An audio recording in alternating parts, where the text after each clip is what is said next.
اختر سوداګانو دپاره منت درته کوم زاري درته کوم د بازارونو ته زنانه مه لېږئ. د اختر سوداګانو دپاره زنانه بازارونو ته مه لېږئ.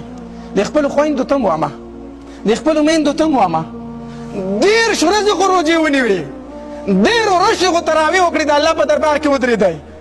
ولې خپل عبادت تباه کوئ؟ ولې د پردو دکاندارانو سره خبرې کوئ؟ ولې نری کپړې واغوندئ؟ ولې د سر نه لپټې ورتاوې کوئ؟ پردي دکاندار له ورننوځي خبرې ورته کوئ. حدیث مبارک کې راځي وایي د یوې زنانه خوشبویي چې په پردي نارینه ولګېده، نبي علیه الصلاة والسلام وفرمایل کذا و کذا یعنې الزانیه، دا خو بدکاره ښځه ده. د زنانه خوشبو چې په پردي نارینه ولګېده، نبي علیه السلام وایي بدکاره ده، بدکاره ده، بدکاره ده.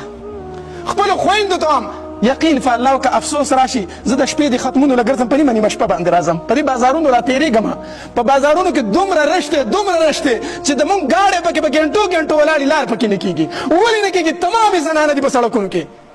حیادار سړی، غیرتي سړی بازار ته نشي تی چې ځان له څه شی واخلي. دکاندار ته سړی نشي ورننوتی، دکان نه څه شی نشي اخیستی، دومره زنانه دي، ښځې دي.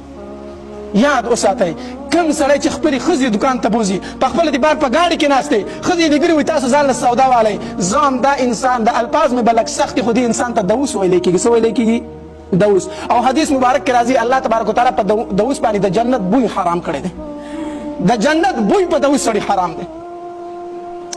یا خو دا زنانه اکثر کپړې په کورونو کې خرڅي که نه، زنانو ته وایي چې خامخا کپړې هلې دغې زنانه له لاړې شئ، د هغې نه ځان له والئ. د کورونو کې اکثر زنانه کپړې خرڅي، ښه خبره ده. یا ورته ووایه وایي زه به یې درله راوړم، زه به یې درله راوړم چې کومه پکې ستا خوښه شوه هغه ترې واله، نورې به زه واپس وسم. مارکېټونو ته زنانه مه پرېږدئ.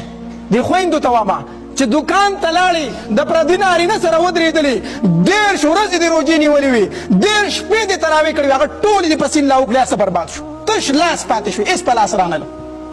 الله تبارک وتعالی د عمل کولو توفیق راکړي. واخر دعوانا الحمد لله.